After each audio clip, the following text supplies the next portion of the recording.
The scream tore through the frozen silence of the mountain pass just as Keaton Irving was considering whether to push on through the storm or make camp for the night.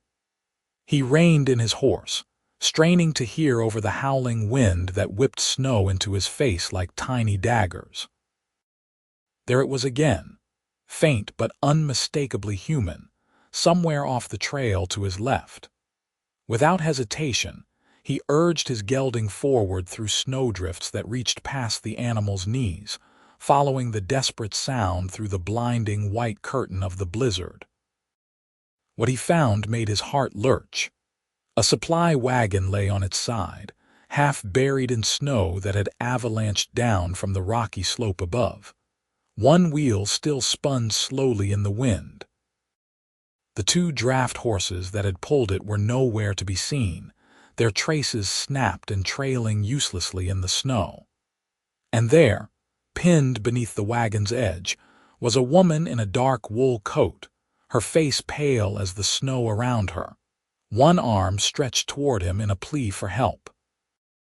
Keaton dismounted in one swift motion, his boots sinking deep into the powder. He assessed the situation with the quick mind of a man who had spent 30 years surviving in harsh country. The wagon had to weigh at least 800 pounds, maybe more with whatever cargo remained inside. The woman was trapped from the waist down, and from the way her lips had taken on a bluish tint, she did not have much time before the cold claimed her. "Hold on," he called to her, his voice rough from the cold. "I am going to get you out." She nodded weakly, her dark eyes fixed on him with a mixture of hope and fear. Her chestnut hair had come loose from its pins and lay in wet tangles across the snow.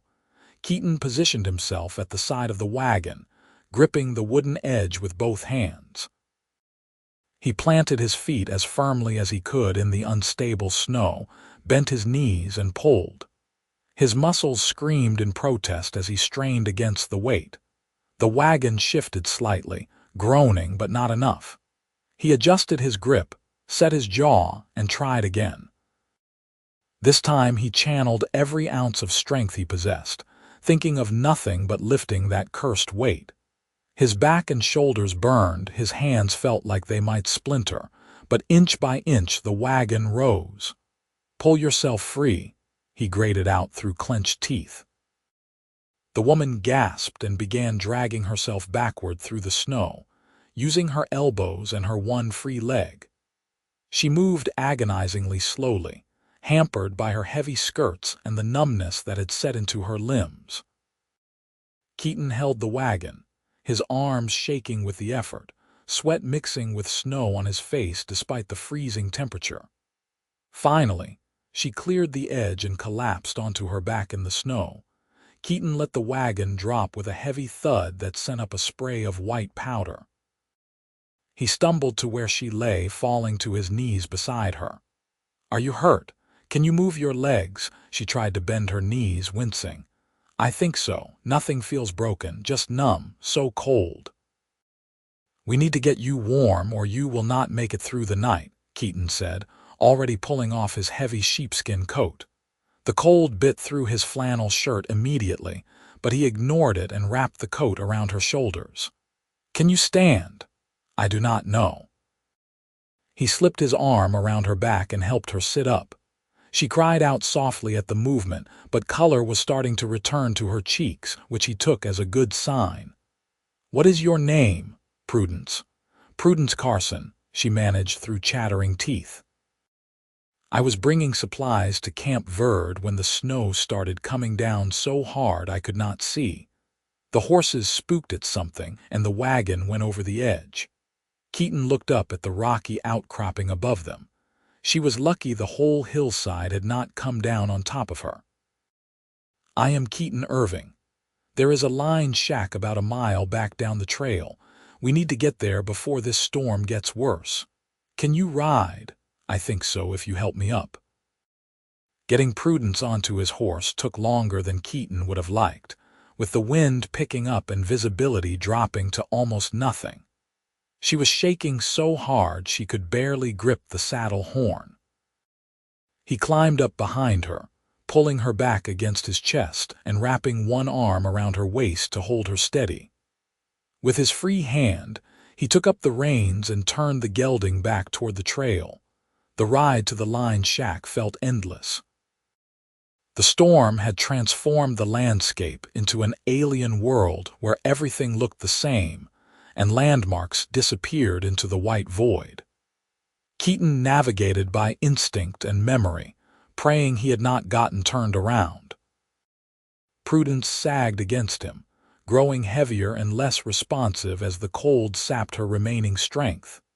He kept talking to her, asking questions about where she had come from and why she was traveling alone, anything to keep her conscious. "I run a store in Jerome," she mumbled, her words slurring together. "My partner was supposed to make this supply run, but he took sick. I thought I could manage it. Stupid." "Not stupid," Keaton said firmly. "Unlucky. The weather turned faster than anyone expected." Even the Yavapai did not see this storm coming, and they can usually read the signs better than any white man. "Where are you from?" Ranch about 10 miles south of Camp Verde. Was checking on some cattle in the high pastures when the snow started. He did not mention that he owned the ranch, all 3,000 acres of it. Something about this woman made him want to be just Keaton, not the Keaton Irving whose name carried weight in Yavapai County. When the dark shape of the line shack finally emerged from the swirling snow, Keaton felt relief flood through him. He dismounted and reached up to lift Prudence down. She was barely conscious, her head lolling against his shoulder as he carried her to the door. He kicked it open and brought her inside, laying her on the narrow bunk against the wall. The shack was small and rough, just 4 walls and a roof with a potbelly stove in the corner, but it was shelter. Keaton worked quickly, starting a fire with wood from the stack by the door and filling the stove until flames roared to life inside. Then he turned his attention to Prudence. Her skirts were soaked through, the fabric frozen stiff in places. If he did not get her into dry clothes soon, she would lose toes at the very least, maybe her feet entirely. "Prudence," he said, gently shaking her shoulder. "I need to get you out of these wet things." Her eyes fluttered open. "That hardly seems proper." Despite the gravity of the situation, Keaton almost smiled at her attempt at propriety. "I have seen women before, and if we worry about proper right now, you might lose your feet to frostbite. Is that what you want?" She shook her head weakly. Keaton found a wool blanket in the chest at the foot of the bunk and held it up like a curtain while he talked her through removing her wet skirts and petticoats. She fumbled with the buttons, her fingers too numb to work properly, and finally he heard her frustrated sob. "I cannot do it. I cannot feel my hands." "All right," he said quietly. "I am going to help you, but I will only look at what I need to see to get the job done. Understood?" "Yes." He kept his word, working as efficiently and respectfully as possible while unfastening the long row of buttons down the back of her dress and helping her pull the sodden fabric over her head. Her undergarments were damp but not soaked through. He wrapped her in every blanket he could find and positioned her as close to the stove as was safe. Then he turned away to tend to his horse, leading the gelding into the small lean-to attached to the back of the shack, and rubbing him down with handfuls of old straw. When he came back inside, Prudence was sitting up, holding her hands close to the stove. "Thank you," she said, her voice stronger now. "You saved my life out there." Keaton hung her wet clothes from nails on the wall to dry and shrugged out of his own damp flannel shirt, replacing it with a spare from his saddlebags. "Anyone would have done the same." "That is not true, and you know it. Plenty of men would have ridden past without stopping." He looked at her then, really looked at her for the first time. She was younger than he had initially thought, probably 24 or 25, with a face that was more interesting than conventionally pretty. Strong cheekbones, a determined chin, dark eyes that met his directly without looking away. There was something in the set of her shoulders that spoke of someone who had learned to rely on herself. "How old are you?" she asked suddenly. 30. Why? Just wondering what kind of man lifts a wagon off a stranger in a blizzard without thinking twice. She smiled slightly. A strong one, obviously, or a foolish one, maybe both. The storm raged outside for the rest of the day and through the night. Keaton cooked a simple meal of beans and salt pork from the supplies kept in the shack, and they ate sitting on the floor near the stove. As warmth returned to her body, Prudence became more animated, telling him about her store in Jerome and how she had built it from nothing over the past 3 years. "My husband died in a mining accident," she said matter-of-factly, though Keaton saw the flicker of old pain in her eyes. "Left me with nothing but debts. I could have gone back east to my family, but I wanted to prove I could make it on my own, so I stayed and opened the store. That takes courage, or stubbornness. My mother always said I had too much of that for my own good." She wrapped the blanket more tightly around her shoulders. "What about you? Wife waiting for you at that ranch you mentioned?" "No wife. Never found anyone who wanted to put up with a rancher's life." It was the simplest version of the truth. The longer version involved a woman in Prescott who had chosen a banker over him 5 years ago, and the realization that perhaps he was meant to remain alone. "Their loss," Prudence said simply.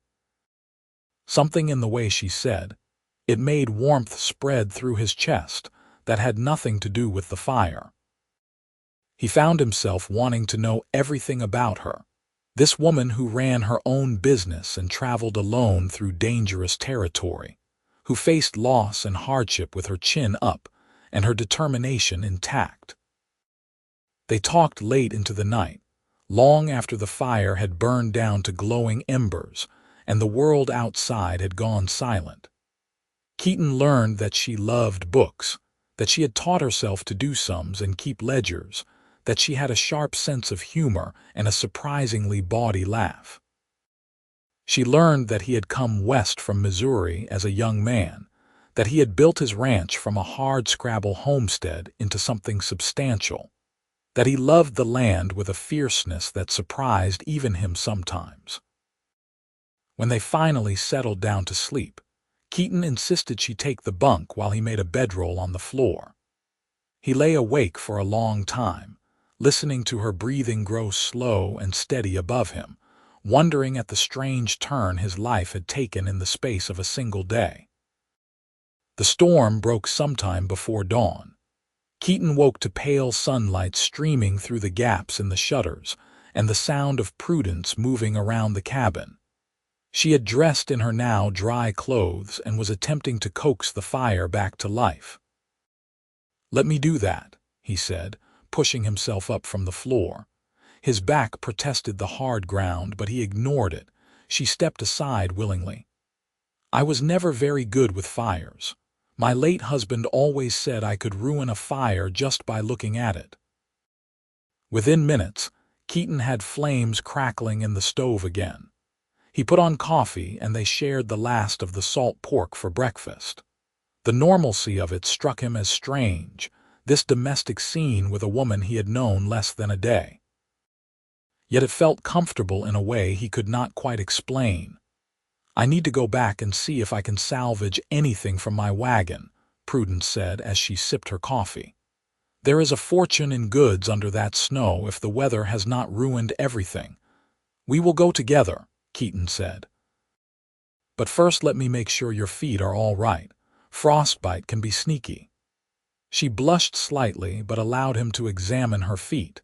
They were pink and healthy, no signs of the telltale white patches that would indicate frozen flesh. Relief washed over him. The last thing he wanted was to see her hurt. They rode out together in the bright morning sunshine, the world transformed into a glittering wonderland of white. The snow had stopped falling, leaving behind drifts that in some places were taller than a man. Keaton's gelding plowed through steadily, with Prudence seated in front of him again. She fit against him perfectly, he noticed, as though they had been riding this way for years. The wagon looked even worse in daylight, tilted at a severe angle with its contents spilled across the snow. They spent hours digging through the wreckage, salvaging what they could. Most of the dry goods were ruined, but the tools and hardware had survived, as had several bolts of fabric that had been wrapped in oilcloth. Prudence assessed her losses with a practical eye, neither despairing nor making light of the situation. "I can recover from this," she said, more to herself than to him. "It will set me back a few months, but I can make it work." Keaton found himself making a decision without fully thinking it through. "Bring what is left to my ranch. You can store it in my barn until you figure out how to get it to Jerome, and you should stay for a few days. Make sure you are fully recovered." She looked at him with those direct, dark eyes. "Why would you do that for a stranger?" "You are not a stranger anymore," he said simply. "You are someone I pulled from under a wagon in a snowstorm. That creates a kind of bond, do you not think?" A smile tugged at the corner of her mouth. "I suppose it does." They loaded what they could onto the gelding and made the slow journey to Keaton's ranch, arriving just as the sun was setting. The ranch house surprised Prudence, he could tell.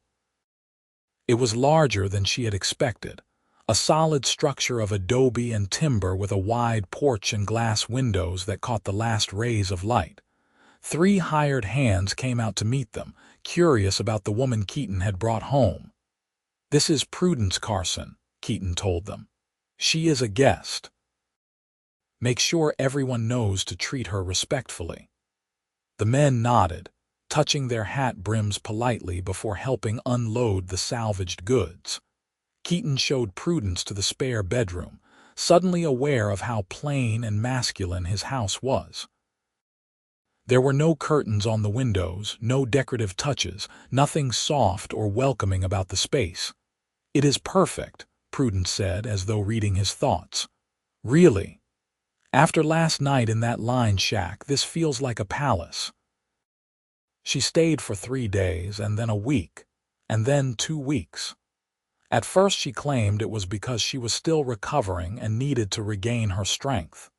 Then it was because she was helping Keaton's housekeeper, Mrs. Chen, with the cooking and mending. But the truth, which they both knew but neither spoke aloud, was that neither of them wanted her to leave. Keaton found excuses to be near her constantly.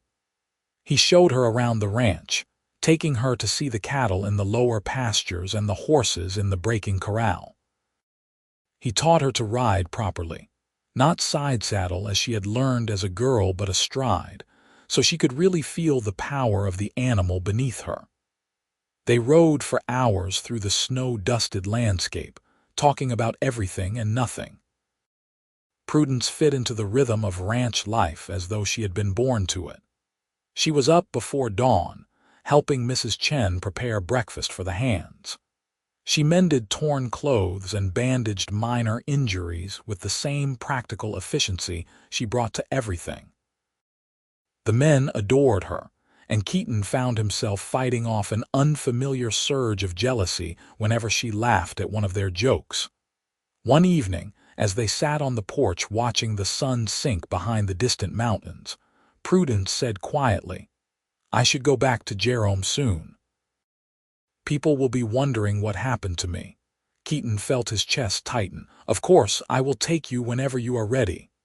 The thing is," she continued, not looking at him, "I am not sure I want to go." He turned to her, his heart suddenly pounding. "Why not?" She finally met his eyes. "You know why." He did know. It had been growing between them since that first night in the line shack, this feeling that was too large to ignore and too precious to risk putting into words. But now, with her about to leave, he found the courage to speak. "I have been alone for a long time," he said slowly. "Told myself I preferred it that way. Then you came along and turned everything upside down. These past 2 weeks have been the happiest I can remember. The thought of you leaving makes me feel like someone carved out a piece of my chest." Prudence reached for his hand, lacing her fingers through his. "I know exactly what you mean. I came west to prove I could stand on my own, that I did not need anyone, and I still believe that I do. But there is a difference between needing someone and choosing them. I think I would like to choose you, Keaton Irving, if you will have me." He pulled her close, cradling her face in his hands. "I would very much like that." When he kissed her, it felt like coming home. She melted against him, her arms winding around his neck, and everything else fell away. There was only this moment, this woman, this unexpected gift that had come into his life during a blizzard. They were married 6 weeks later in a small ceremony in Camp Verde, with Mrs. Chen and the ranch hands as witnesses. Prudence wore a dress of deep blue wool, and Keaton wore his best suit and a string tie. The justice of the peace pronounced them husband and wife, and when Keaton kissed his bride, the men cheered and threw their hats in the air. Prudence closed her store in Jerome and moved to the ranch permanently. She was not content to simply be a rancher's wife, however. She took over the ranch's books, streamlining the accounting and finding ways to increase profits that Keaton had never considered. She started raising chickens and selling eggs to the army post at Camp Verde. She taught some of the younger hands to read and write in the evenings. She made the ranch house into a home, hanging curtains she had sewn herself and planting a garden that would bloom come spring. Keaton fell more in love with her every day. He loved how she threw herself into projects with complete dedication, how she laughed with her whole body, how she challenged him when she thought he was wrong about something. He loved the way she looked in the morning with her hair loose around her shoulders, and the way she sighed contentedly when he pulled her close at night. He had not known it was possible to feel this complete, this fundamentally happy. Their first year of marriage was not without challenges. A late freeze killed some of the calves, and they lost money. Prudence came down with influenza in the spring and was sick for weeks, scaring Keaton badly. There were arguments too, passionate disagreements about how to run the ranch or whether to expand into horse breeding. But they always talked things through, always found their way back to each other. In the fall of 1887, Prudence told Keaton she was expecting a baby. He picked her up and spun her around despite her laughing protests, his face split by the widest grin she had ever seen. They spent the winter preparing, turning the small room off their bedroom into a nursery, building a cradle from oak wood. Mrs. Chen knitted tiny sweaters and caps while Prudence sewed blankets and gowns from soft flannel. Their son was born on a warm April morning in 1888, arriving with a lusty cry that seemed to shake the rafters. Keaton held the tiny red-faced infant in his large, calloused hands and felt his throat close with emotion. They named him James, after Prudence's father, and he had his mother's dark eyes and his father's stubborn chin. Being parents changed them both in ways they had not anticipated. Keaton, who had always been reserved and serious, became playful and silly when making James laugh. Prudence discovered depths of patience she had not known she possessed. The ranch hands competed for the honor of holding the baby, and Mrs. Chen spoiled him shamelessly. When James was 2 years old, Prudence gave birth to their daughter, whom they named Catherine. She was smaller than James had been, with fair hair and green eyes that reminded Keaton of his mother. 2 years after that came another son, Robert, who was trouble from the moment he learned to walk. The house that had once been so quiet and masculine rang with children's laughter and occasional tears. Keaton expanded the ranch over the years, buying adjacent properties when they came available. But he always made sure to be home for dinner, to help Prudence with the children, to be present in a way his own father never had been.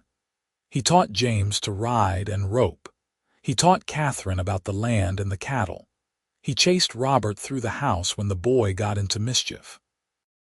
He held Prudence at night and thanked whatever Providence had sent that blizzard, had placed her in his path at exactly the right moment.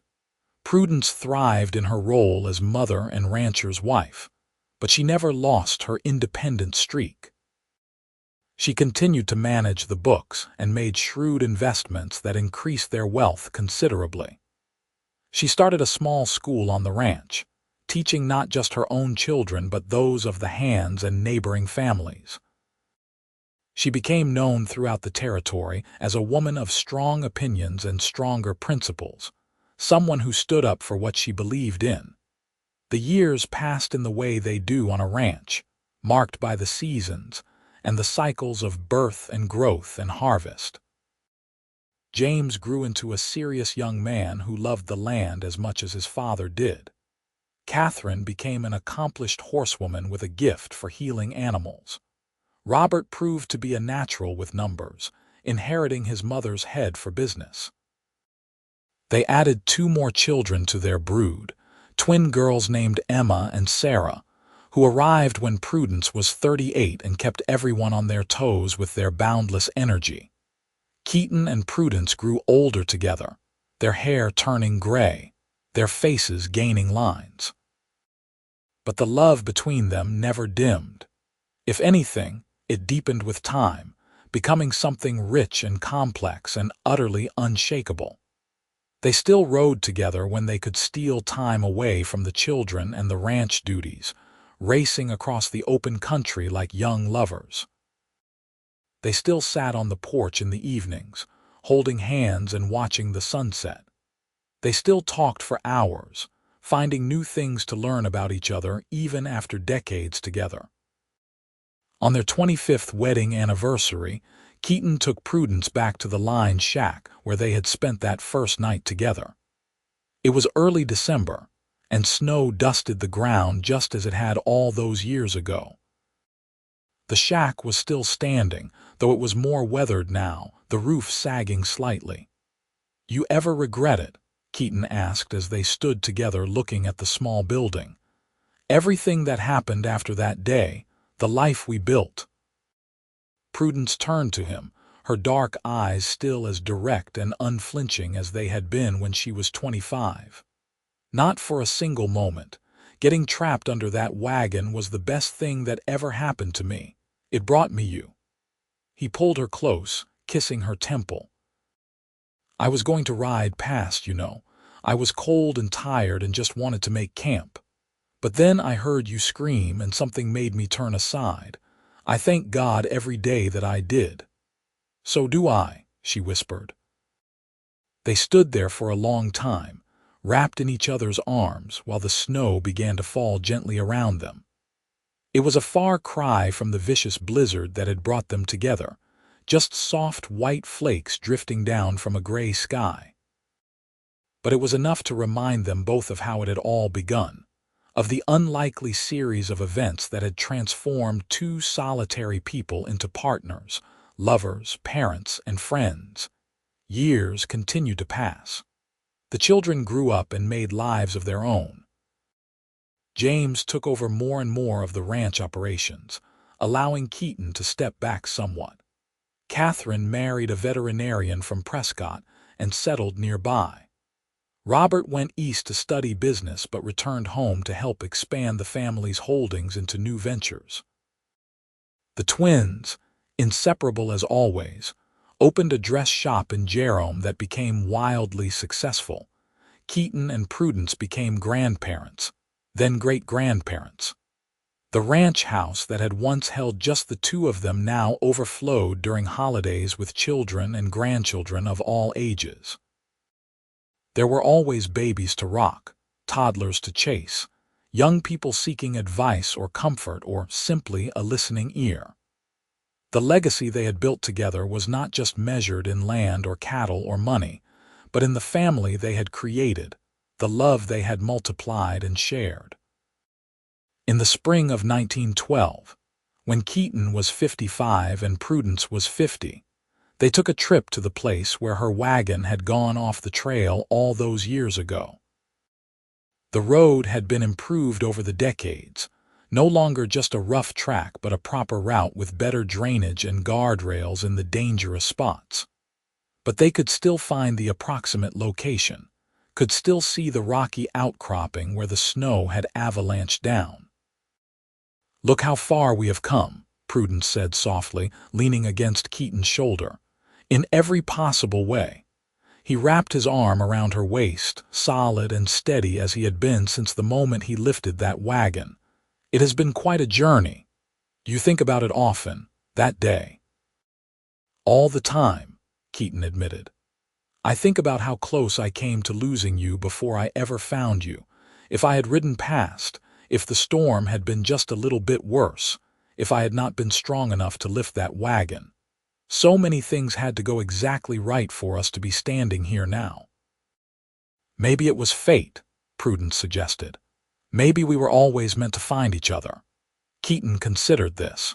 He was not a man given to fancy notions or romantic ideas about destiny. He believed in hard work and practical decisions and dealing with the world as it was. But looking back over the years of happiness they had shared, the life they had built from that single moment of crisis, he could almost believe in something greater than chance. "Maybe so," he said finally. "Or maybe I was just lucky enough to be in the right place at the right time." Prudence turned in his arms and kissed him, there on the side of the mountain where their story had begun. "Lucky for both of us, Cowboy." They returned to the ranch as the sun was setting, painting the sky in shades of orange and gold and deep purple. Smoke rose from the chimney of the house, where Mrs. Chen would be preparing dinner. Some of the grandchildren were staying the week, and Keaton could see them playing in the yard, their shouts of laughter carrying on the evening air. This was what they had built together, he and Prudence. Not just a successful ranch or a large family, but a place of joy and safety and belonging. A place where children grew up knowing they were loved unconditionally. A place where hard work was valued but never at the expense of what really mattered. A place that felt like home in the deepest, truest sense of the word. That night, lying in bed with Prudence curled against his side as she had been for thousands of nights before, Keaton thought about all the moments that had led them here. The blizzard, the wagon, the terror in her eyes when he first found her trapped, the trust she had shown when she let him help her, the conversation in the lined shack that had revealed so much about who they each were, the decision to let her stay at the ranch. The realization that she was not just someone he admired but someone he could not imagine living without. Every step had mattered. Every choice had built upon the ones before it.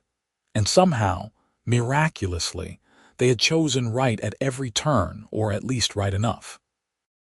They had built something lasting from that single act of rescue, transforming a moment of crisis into the foundation of a lifetime together. "What are you thinking about?" Prudence murmured sleepily. "How much I love you," Keaton said simply. "How grateful I am for every day we have had together." She tilted her head up to kiss his jaw. "I love you too, more than I can ever properly express." "You express it every day," he told her, "in 1,000 different ways.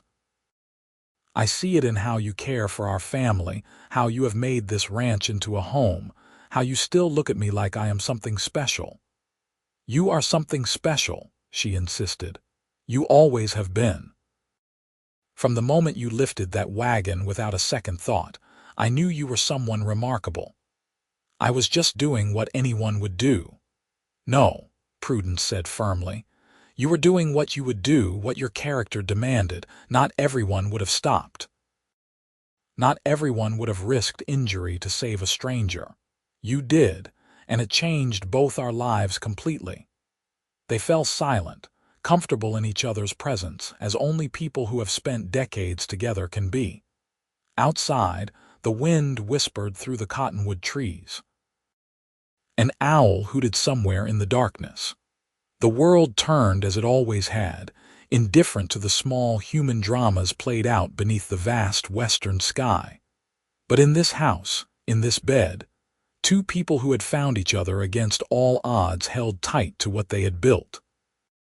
And when they drifted off to sleep, it was with the knowledge that tomorrow would bring new challenges and new joys, and they would face them together as they had faced everything for the past quarter century. The seasons continued to change, as they always do. Winter gave way to spring, spring to summer, summer to fall. The ranch prospered under James's management, and new calves were born each spring to replenish the herd. The family continued to grow, with more weddings and more grandchildren arriving regularly. Keaton and Prudence settled into the comfortable rhythms of later life, taking pleasure in simpler things than the grand adventures of their youth. They still rode together several times a week, though at a more sedate pace now. They still talked for hours, discovering that even after all this time they had not exhausted the things they wanted to say to each other. They took trips occasionally, visiting Catherine in Prescott or the twins in Jerome, but they were always happiest at home on the ranch. In the winter of 1917, when Keaton was 60 and Prudence was 55, they celebrated their 30th wedding anniversary with a party that brought together everyone who mattered to them. The house overflowed with family and friends, with the hired hands who had become like family over the years, with neighbors and business associates, and the children Prudence had taught in her little ranch school. There was music and dancing and enough food to feed half the county. As the evening wound down and guests began to depart, Keaton found Prudence standing on the porch wrapped in a shawl, looking out at the stars. He came up behind her and wrapped his arms around her waist, pulling her back against his chest, just as he had that first night riding to the line shack. "Happy anniversary, my love," he said quietly. She covered his hands with her own. 30 years. How did that happen? It feels like just yesterday you were pulling me out from under that wagon. Best decision I ever made, lifting the wagon or marrying me." "Both," Keaton said, making her laugh. "Though I will admit the second one has brought me considerably more joy than the first, despite the impressive feat of strength it required." Prudence turned in his arms to face him. The years had been kind to her, he thought. She was still beautiful, perhaps even more so now with the wisdom and experience written in the lines of her face. Her dark eyes still sparkled with humor and intelligence, and that directness that had captivated him from the start. "I want you to know something," she said seriously. "These 30 years with you have been everything I never knew I wanted. When my first husband died, I thought that was it for me. I thought I would just survive, just get by on my own. I never imagined I could be this happy, this fulfilled. You gave me that, Keaton. You and the life we built together." He kissed her forehead, her cheeks, finally her lips. "You gave me the same thing. I was just going through the motions before you. The ranch was something to pour my energy into, but it was not enough. You made everything mean something. You gave me purpose beyond just accumulating land and cattle. You gave me a family, a real home, a reason to wake up grateful every single day." They stood together under the vast western sky, surrounded by the evidence of the life they had created, the house full of loved ones, the land they had worked and improved, the legacy they would leave behind. It had all started with a blizzard and a collapsed wagon and a moment of choice. Everything that came after flowed from that single decision to stop, to help, to care about a stranger's fate. As the years rolled on into the 1920s, Keaton and Prudence gradually passed more responsibilities to their children while remaining active presences in the ranch's operation and the family's life. They became the wise elders everyone came to for advice, the steady center around which the expanding family revolved. They watched their great-grandchildren grow, passing on stories and values to a new generation. The world changed around them. The Wild West they had known became more civilized, more modern. Automobiles replaced horses on many of the roads. Electricity came to the ranch, bringing lights and refrigeration and all manner of conveniences. The old ways began to fade as new technologies and new ideas swept across the country. But some things remained constant. The land was still unforgiving and beautiful in equal measure. Hard work was still necessary to make a success of ranching. And love, the kind of deep, abiding love that Keaton and Prudence shared, was still the most powerful force in shaping a life worth living. In the spring of 1925, approaching their 40th anniversary, Keaton took Prudence on one final trip to the line shack and the place where her wagon had collapsed. They were older now, moving more carefully, but they made the journey together with the same determination they had brought to everything in their life. The shack was gone, finally succumbed to weather and time. Only the foundation stones remained to mark where it had stood. But the place itself was unchanged, the mountains rising stark and beautiful against the blue sky, the same rocky outcropping where the snow had come down all those years ago. 40 years, Prudence said wonderingly. We have been together 40 years.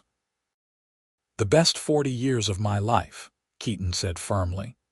Every single day with you has been a gift. She leaned against him, and he held her close, both of them remembering that young woman trapped under a wagon and the cowboy who had stopped to help her. They were so different now, shaped by decades of life and love and all that comes with building something lasting. But at their core, they were still those same people who had recognized something precious in each other during a blizzard and had the courage to reach for it. You have any regrets? Prudence asked. Anything you wish you had done differently? Keaton thought about it seriously before answering. I wish I had kissed you sooner. I wasted too many days being careful when I should have been bold. But other than that, no. Everything we did, every choice we made, it brought us here. I would not change a single thing. Not even the mistakes, the arguments, the hard times, especially not those, he said. They taught us how to weather storms together, they made us stronger, and they made the good times sweeter because we knew what it cost to get there. They stayed until sunset, watching the light change on the mountains, holding hands like the young lovers they had once been. When they finally rode back to the ranch, it was with the peaceful certainty of two people who had lived well and loved deeply and built something that would outlast them both. Their 40th anniversary celebration was even larger than the 30th had been, with children and grandchildren and great-grandchildren coming from all over to honor the couple who had created such a remarkable legacy. There were toasts and stories and laughter, and a few tears. Everyone wanted to hear again how Keaton and Prudence had met, the dramatic tale of the blizzard and the rescue that had sparked one of the great love stories anyone knew. Keaton, standing with his arm around Prudence's shoulders, told the story one more time. He talked about hearing her scream through the storm, about finding her trapped and pale and on the verge of freezing to death. He demonstrated how he had gripped the wagon edge and lifted with everything he had, making his great-grandchildren gasp at the feat of strength. He described the desperate ride to the line shack and the long night talking by the fire. And then what happened? The youngest great-grandchild asked, even though she had heard the story many times before. Then I fell in love, Keaton said simply, looking down at Prudence. And I stayed in love for 40 years and counting. That is the real story, not the wagon or the blizzard, but what came after, the life we chose to build together. Prudence reached up to touch his face, her eyes bright with emotion. We built it together, she emphasized. Every brick, every board, every memory. It was always a partnership. The best partnership I could have imagined, Keaton agreed. They danced that night, moving slowly across the floor while their family watched with smiles and full hearts. The music was modern, played on a phonograph rather than live instruments, but it hardly mattered. What mattered was the way they moved together, perfectly in sync after 4 decades of practice. What mattered was the love that still shone in their eyes when they looked at each other. What mattered was the legacy of devotion and commitment they were passing down to younger generations. When the party finally ended in the early hours of the morning, and the last guest had departed, Keaton and Prudence sat together on the porch one more time. They were tired but happy, full of good food and surrounded by the evidence of a life well lived. 40 more years, Prudence suggested with a smile. Keaton laughed, the sound warm and genuine. I would take 40 more if I could get them. But even if we only have another day, another hour, I will count myself blessed beyond measure. You are the best thing that ever happened to me, Prudence Carson Irving, then, now, and always. She kissed him, pouring 40 years of love into the gesture. And you are mine, Cowboy. My hero, my partner, my home. Everything I never knew I needed until that blizzard brought us together. They went inside hand in hand, closing the door on another perfect day. The ranch settled into nighttime quiet, the familiar sounds of animals and wind and the house creaking as it cooled. And in their bedroom, Keaton and Prudence held each other close, grateful for every moment they had shared and every moment still to come. The story of how they met, how a collapsing wagon and a February blizzard had brought them together, would be told and retold in their family for generations. It would become the foundation myth of the Irving clan, the romantic beginning that led to everything else. Children would grow up hearing about great-great-grandfather Keaton lifting that impossible weight, about great-great-grandmother Prudence's courage and determination, about the love that had grown from a single act of rescue into something that shaped dozens of lives across nearly a century. But for Keaton and Prudence themselves, the story was simpler and more profound than any retelling could capture. It was about 2 people who had found each other when they needed it most, who had chosen each other every day thereafter, who had built something beautiful and lasting from the raw materials of chance and courage and deep, abiding love. And as they drifted off to sleep that night, wrapped in each other's arms as they had been for thousands of nights before, they knew beyond any doubt that they had lived the life they were meant to live together. The blizzard had been just the beginning. Everything that followed, the joys and sorrows and triumphs and struggles, had been the real gift. They had created not just a family but a testament to what love could do when it was nurtured and protected, and allowed to flourish across the span of a lifetime. It was more than either of them had dared hope for on that frozen February day in 1885, when Keaton Irving heard a scream through the snow and made the decision to investigate. It was more than Prudence had imagined possible when she felt those strong hands grip the wagon edge and lift. But it was exactly what they both deserved. 2 good people who had found each other against all odds and had the wisdom to hold on tight and never let go.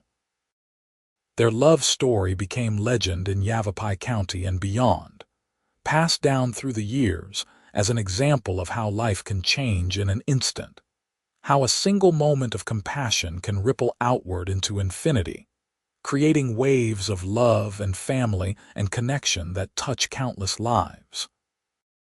And though Keaton and Prudence eventually passed from this world as all people must, what they built together remained, a living testament to the power of love to transform not just 2 lives but generations.